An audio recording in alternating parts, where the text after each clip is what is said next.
ketika orang diberikan ujian oleh Allah Subhanahu wa Ta'ala itu, maka manusia itu ada dua tipe. Ada manusia yang berkeluh kesah dengan ujian, ada manusia yang bersabar atas ujian.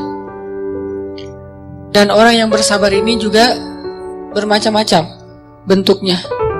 Ada yang sabar dengan pasrah, ada yang sabar justru dengan memperbaiki diri. Dia bersabar sambil memperbaiki dirinya, karena dia sadar tidak ada masalah yang menimpanya kecuali ada yang salah dalam dirinya. Tidak ada musibah yang menimpa dia kecuali ada sesuatu yang dia lakukan yang mungkin bukan kebaikan, yang mungkin dosa. Sehingga selain bersabar, sembari bersabar dia mencoba untuk mengevaluasi, memperbaiki diri. Dan ini adalah model orang yang sabar yang paling baik. Sedangkan yang mengeluh juga macam-macam. Ada yang mengeluhkan masalah, ada yang mencari kambing hitam, menyalahkan temannya. Kayak misalnya dia gak lulus satu mata kuliah atau nilainya jelek, dia nyalahin teman kos-kosannya gara-gara teman kos-kosannya ngajak dia main terus misalnya. Padahal itu kan pilihan ya, dia bisa menerima, bisa menolak. Bisa nyalahin mantannya, nih gara-gara saya diputusin, saya nilainya jadi jelek. Ya salah juga sih. Nah ini kan bentuk-bentuk keluhan nih. Ada yang menyalahkan, sampai tingkat keluhan yang paling parah itu menyalahkan takdir, menyalahkan Allah. Ya Allah, kenapa saya? Apa maunya Engkau? Dan seterusnya dan seterusnya. Nah malam ini kita akan bahas angle orang yang ketika diuji oleh Allah bersabar, dan juga sambil bersabar dia mencoba untuk memperbaiki diri. Dan ini adalah cara yang paling baik dalam menyikapi suatu musibah atau masalah. Cara yang paling elegan dan cara yang paling bijak, cara yang paling disukai Allah ketika kita mendapatkan masalah itu justru kita mencari tahu apa salah kita. Walaupun masalahnya bukan dengan keadaan. Kalau menyalahkan keadaan kan susah. Masalahnya kadang dengan orang lain. Orang mencela kita, orang berkata-kata tidak baik kepada kita. Ya memang salah dia, tapi tidak akan menimpa ucapan itu kepada kita kecuali memang ada sesuatu yang terjadi dalam diri kita. Ada sesuatu dosa yang pernah kita lakukan. Nah ini namanya belajar bersabar sambil mengevaluasi diri. Bahasa fikihnya muhasabah diri. Menghitung-hitung apa kesalahan dalam diri kita. Nah, kita akan bahas tentang ini.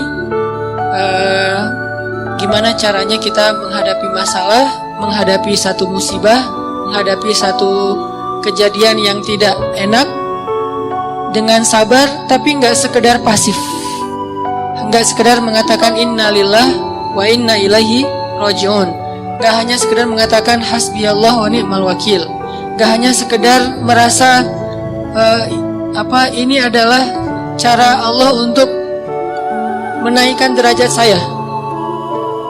Kadang kalau hanya kegeeran kayak gini nih, kita jadi nggak pernah menjadi lebih baik.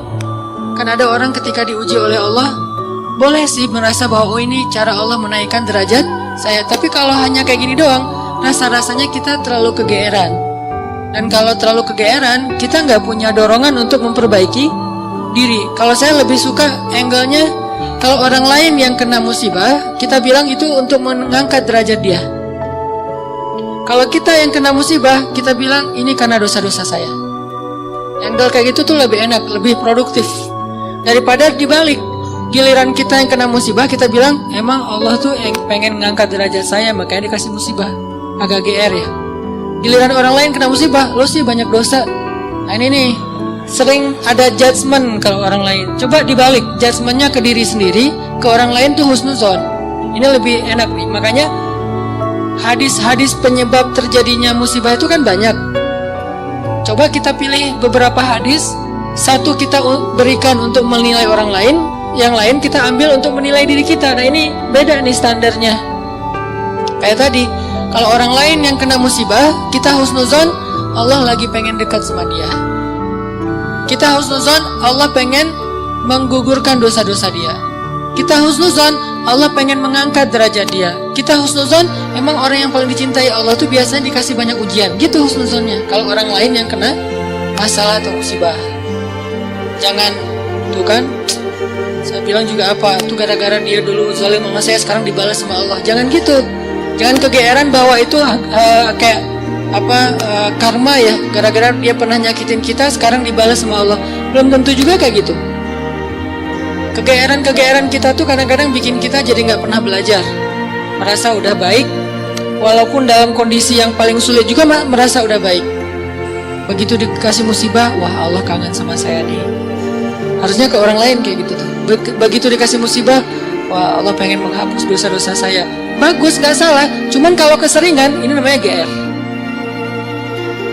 Nggak tahu proporsional nggak kalau kayak gini terus.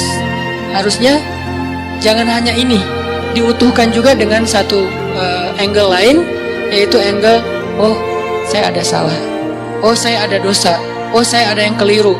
Makanya datang musibah itu tidak akan terjadi musibah kepada saya kecuali karena kesalahan saya sendiri. Kan hadis qudsinya kayak gitu. Hadis qudsi kalimat salah satu dari kalimat hadis qudsi yang panjang. Hadisnya itu panjang banget, satu halaman. Salah satu kalimatnya tuh Allah bilang, hadis qudsi itu kan Allah yang ngomong ya. Cuman captionnya dari Nabi. Gagasannya dari Allah, captionnya dari Nabi. Kalau Quran, gagasan dan captionnya dari Allah. Kalau hadis, gagasan dan captionnya itu dari Nabi. Nah, Allah bilang, kalau kalian dapat masalah, kalau kalian dapat nikmat, janganlah kalian memuji kecuali aku.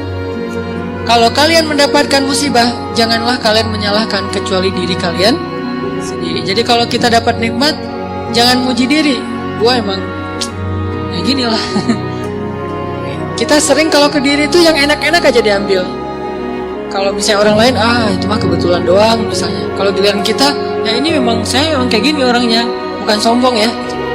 Nah ini artinya kita terlalu sering kegeeran. Kalau kita dapat nikmat, yang dipuji adalah Allah. Makanya kalimat kalimat yang paling Allah suka itu Alhamdulillah. Itu kalimat yang paling Allah suka. Kita memuji Allah kalau kita dapat nikmat. Kita bilang, hadza min fadli rabbi. Ini anugerah dari Allah, ini hadiah dari Allah, ini kebaikan dari Allah, ini karena Allah ngasih, dan seterusnya dan seterusnya. Jadi yang dipuji itu Allah.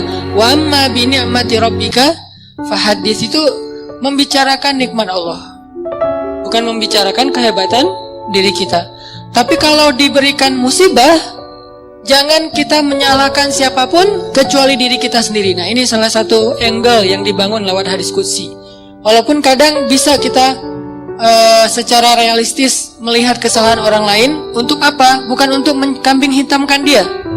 Kalau emang dia salah, bukan untuk mengkambing hitamkan. Untuk apa? Untuk menghindar, untuk waspada, jangan sampai kita jadi korban dia lagi untuk kesekian kalinya. Kayak ada orang yang zalim, gara-gara kezaliman dia akhirnya kita kena batunya nih. Ada orang yang dalam satu tim misalnya nggak jujur, akhirnya kita kehilangan satu proyek, satu usaha kita tuh bangkrut gara-gara dia nggak jujur. Memang dia yang salah. Salah satu yang salah itu adalah dia. Dan kita akui bahwa itu kesalahan dia, tapi bukan untuk mengkambing hitamkan dia. Kalau nggak karena kamu tuh nggak ada masalah ini, enggak. Dia bukan satu-satunya, salah satunya. Karena kalau kita nggak punya dosa, mungkin kesalahan dia hanya akan menimpa dia saja. Tapi karena kita juga punya dosa, akhirnya kesalahan dia juga menimpa kita. Tapi Ustadz, ada yang hadis mengatakan, kalau di dalam satu masyarakat ada orang yang berbuat dosa, nanti Allah akan timpakan musibah yang kena bukan cuma dia, sampai tetangganya juga kena. Itu kenapa bisa gitu? Dosa tetangganya apa? Dosa tetangganya membiarkan kemungkaran terjadi. Kesalahan masyarakatnya adalah membiarkan dosa itu tanpa ada orang yang mau memperbaikinya. Itu kesalahan masyarakat. Jadi pesan moral dalam hadis itu bukan orang yang gak salah terus kena juga, bukan. Orang yang gak salah itu kena gara-gara mereka membiarkan kemungkaran itu terjadi. Kalau ada usaha dakwah, Allah gak akan menimpakan. Kalau ada nabi, kalau ada dai, kalau ada ulama yang berdakwah untuk mencegah kemungkaran di situ, maka Allah tidak akan menimpakan musibah itu kepada mereka. Kenapa? Masih ada dai. Sebagaimana Nabi Lut Ketika Nabi Lut masih berdakwah, Allah nggak akan hancurkan gunung di Sodom. Allah suruh dulu Lut keluar, baru dihancurkan. Kenapa? Karena masih ada yang berdakwah. Kalau Nabi Lut tidak berdakwah, walaupun di dalam negeri itu ada orang soleh hidup sendiri dan tidak mau berdakwah, maka Allah akan menimpakan musibah dan mengenai orang soleh. Kenapa orang soleh kok kena padahal dia nggak berdosa? Dosa dia adalah membiarkan kemungkaran. Dosa dia adalah membiarkan kebatilan, tidak berbuat apa-apa. Jadi kita bersyukur juga ada ulama-ulama yang bersuara untuk kemungkaran. Itu salah satu alasan mungkin Allah masih menahan musibah atas negeri kita. Kalau mereka tidak menyuarakan kebenaran dan mencegah kemungkaran, mungkin dari dulu kita udah kena musibah-musibah yang besar. Kalaupun ada musibah-musibah kecil, ini mungkin lebih kepada hikmah yang lain, bukan hikmah karena Allah pengen mengazab bangsa Indonesia. Jadi teman-teman, coba kita perbaiki angle berpikir. Apa yang harus kita persangkakan ketika orang lain kena musibah, dan apa yang harus kita persangkakan ketika kita yang kena musibah. Kalau kita yang kena musibah, salah satunya adalah cari salahnya di mana nih dalam diri kita. Kalau orang lain yang kena musibah, maka berbaik sangka dengan mengatakan Allah ingin mengangkat derajat dia. Berbaik sangka dengan mengatakan Allah pengen dekat dengan dia. Berbaik sangka dengan mengatakan orang yang paling banyak diuji adalah para nabi, kemudian orang soleh, kemudian yang semisalnya, kemudian yang semisalnya. Berbaik sangka dengan mengatakan Allah pengen menggugurkan dosa-dosa dia, sehingga kita nggak pernah menjudge orang lain dan tidak sibuk dengan kesalahan-kesalahan orang lain. Karena pernah saya kena musibah, misalnya motor saya hilang. Dulu banget, saya baru beli motor, baru 2 bulan terus hilang. Teman saya bilang gini, Ustaz kurang sedekah nih. Digituin. Ya sih, saya akan nggak mungkin dong saya ngebantah kan ya. Oh iya ya mungkin, cuman kan nggak enak ya. Orang lagi kena musibah, bukannya dia empati atau apa gitu, malah Ustaz kurang sedekah nih. Dia menjudge.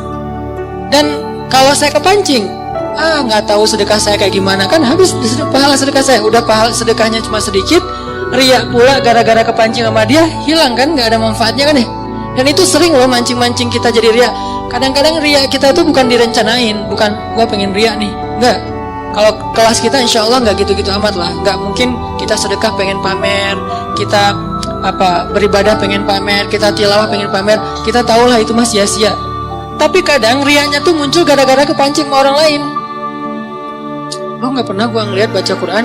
Wah, lo nggak tahu gue di HP ini ada Quran sampai 5 aplikasi loh. Bukan apa juga, banyak-banyak sama aja isinya. Aplikasi Al-Quran tuh ada 5 di sini, dan sehari tuh coba lo lihat, dan terakhir udah baca sampai surat berapa? Kan kepancing tuh. Riaklah kita gara-gara orang lain. Atau misalnya taklim atau apalah, atau umroh, haji, sedekah kayak gitu-gitu. Ada yang mancing. Lu nggak peduli banget dengan saudara-saudara kita yang di Palestina. Itu di sana tuh ngeri banget loh keadaannya. Lu kayaknya biasa-biasa aja. Lu ngelihat gua main, tapi gua tuh sedekah, gua tuh donasi terus setiap minggu tuh ngirim 1 juta. Habis kan? Ini riya yang kepancing namanya. Dan sama statusnya dengan riya yang direncanain. Makanya jangan gampang kepancing. Dia ngomong gitu ke saya lagi hilang motor, dia bilang Ustaz kurang sedekah. Kemarin ketinggalan dompet. Ketinggalannya di rumah ternyata. Nggak tahu kemana dompet, panik gitu kan, soalnya SIM 2 di situ baru dibikin. Udah gitu kartu ATM gitu, terus ada foto anak. Alhamdulillahnya nggak ada duit. Tapi kan kartu lumayan tuh, blokir ATM dulu, terus mau ngirim SIM mau ngurus SIM juga, ngurus KTP, apalagi sekarang lama ngurus KTP-nya, masa kemana-mana saya mau bawa surat gitu nunjukin kan, naik pesawat, malas banget kan ya, nggak keren kalau nggak ada kartu teh. Mana-mana mau check-in pesawat, tunjukin kertas. Aduh, gimana rasanya nih, berat. Tiba-tiba ada yang iseng lah gitu. Udah tahu orang kena musibah, Ustadz banyak dosa, Ustadz ini segala macam. Iya sih, emang banyak dosa, tapi nggak usah diomong-omongin kan gitu ya. Jadi malah, karena kita juga udah muhasabah diri lah. Ketika kita dapat musibah, kita langsung introspeksi diri, nggak perlu digitu-gituin. Kadang kita ke orang lain tuh gitu, teman-teman. Dia mungkin udah sadar, atau nggak usah orang lain, keluarga sendiri, pasangan kayak gitu juga. Oh, kayaknya kamu tadi gara-gara kamu tadi ngomongin dia, makanya jangan digituin. Udah aja bab ngomongin orang lain, itu bab yang berbeda. Jangan dikait-kaitkan sehingga kita menjudge orang lain kena musibah gara-gara dosa yang baru saja dia lakukan. Ini kurang bijak. Yang bisa mengatakan ini hanya orang-orang tertentu seperti para nabi, terus ulama-ulama dengan level tertentu. Kalau kita dengan teman, jangan ngambil peran sebagai ulama. Beda. Kalau kita sebagai teman, ngambil peran ya cuma teman doang. Empati, peduli, bantuin. Kalau ulama kapasitasnya emang menasehati. Ulama itu kapasitasnya emang mengeluarkan fatwa, bahkan menjudge. Itu hak ulama menjudge, karena ulama itu sama kayak hakim. Tugas hakim itu adalah menghakim, menyampaikan hukum halal haram, hak batil dan seterusnya. Tapi kita kalau ke teman beda sama ulama.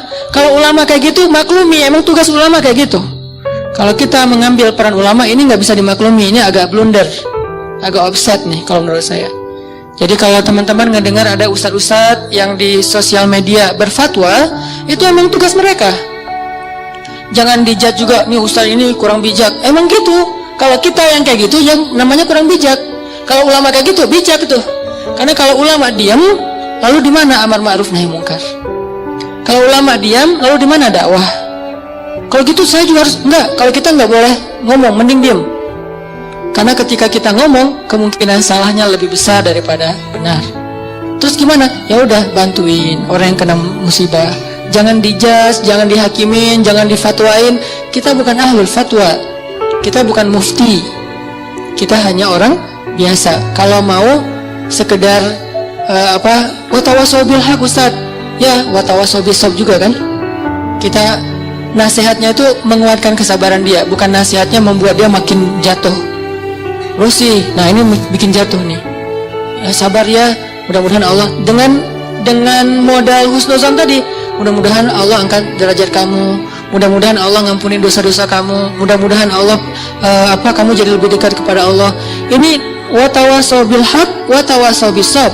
Tapi kalau kita bilang kamu kurang ini, kamu kurang itu, kamu kurang itu, ini berarti kita menjudge, menghakimi orang yang sedang kena musibah. Harusnya itu kita lakukan untuk diri kita, bukan untuk orang lain. Beda banget teman-teman, angle dalam menilai orang lain dan menilai diri kita sendiri itu beda. Jangan disamain. Yang banyak terjadi terutama di sosmed itu, kita memberlakukan yang untuk diri kita berikan ke orang lain, yang untuk orang lain kita ambil untuk diri kita. Itu yang terjadi di balik tadi tuh. Itu banyak banget di masyarakat kita. Yang kayak kasus orang lain kena musibah, kita bilang banyak dosa. Kita kena musibah, kita bilang Allah pengen ngangkat derajat saya. Harusnya dibalik. Kalau dibalik insya Allah kan nggak ada perdebatan ya, nggak ada haters, nggak ada keributan, nggak ada keramaian, nggak ada unfollow, nggak ada live group, nggak ada yang kayak gitu-gitu. Kenapa? Karena semuanya melihat ke orang lain dengan husnuzon, melihat ke diri sendiri dengan muhasabah, dengan mengevaluasi kesalahan sendiri. Ini poin pertama. Mudah-mudahan jadi pola pikir dalam kita berteman, pola pikir dalam kita bersosmed termasuk. Karena kalau pola pikir ini dibalik tadi, bahaya. Kita nggak akan pernah punya teman yang nyaman berada di sisi kita. Terus disalah-salahin. Apalagi nanti kalau udah punya pasangan, nggak akan betah dia kalau terus-terusan disalah-salahin. Walaupun salah, kadang dia salah, tapi nggak usah disalah-salahin. Cukup dibantu. Nanti dalam momen-momen yang lebih normal, lebih enak, baru dikasih tahu.